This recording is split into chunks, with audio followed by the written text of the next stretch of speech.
You watched KGF. The story is brilliant. A boy born into lower strata of society enters a world that wasn't his, learning its rules, breaking them, and eventually owning the whole system. You called it mass, you called it fire. Will you believe if I said that story took place in real life? Yes, it happened 500 years ago. History may have forgotten him, but his name was Malik Ambar. Born in 1548 in Ethiopia, his name was Chapu. Sold into slavery, crossed the Red Sea, sold in Yemen, resold in Baghdad, 3 countries before he was a man, 3 languages to survive, 3 times the world told him he was a commodity, not a person. In Baghdad, his owner looked at this boy and saw something that the slave market hadn't priced: intelligence. Therefore, he educated him, gave him language, mathematics, strategy. The system that tried to erase him handed him the weapons he would use to outlast an empire. His final master in India died. Ambar was freed, no kingdom, no army, did not know anyone in the Deccan. He started with 150 men, Africans, Arabs, Deccanese, men who had no place in the structure of power, gathered around a man who understood exactly what that felt like.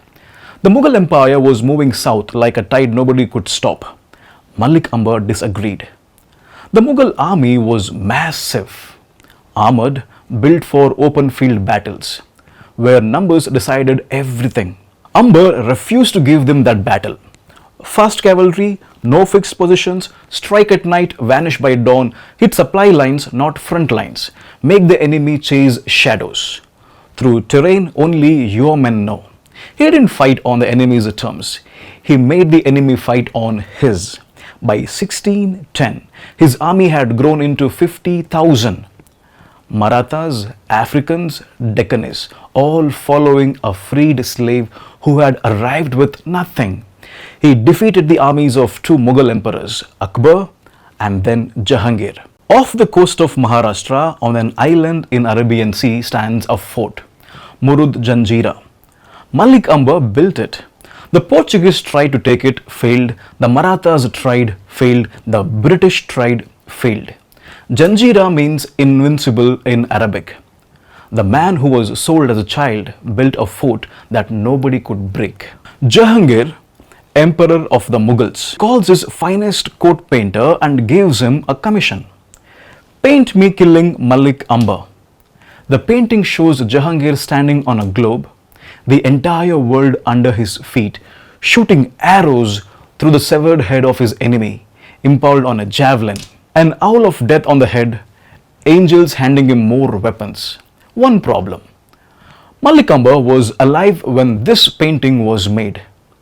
The painter had never seen him. Jahangir had never defeated him. This was not history being recorded.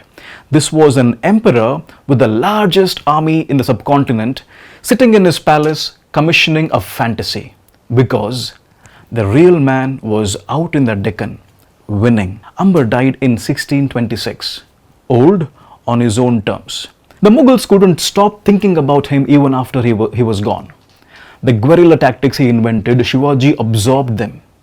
What became the Marathas' resistance was built on a foundation Malik Ambar laid.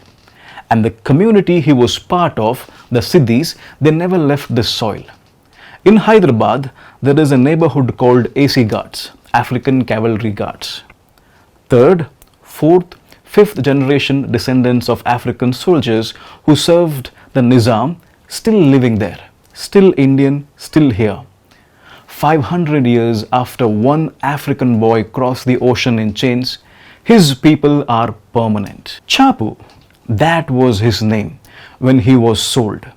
He built a fort nobody could break. He invented a way of war that outlived him by centuries. He made an emperor paint nightmares. He didn't ask history for permission. He became the reason history had to make room. You have everything he was denied. What are you building?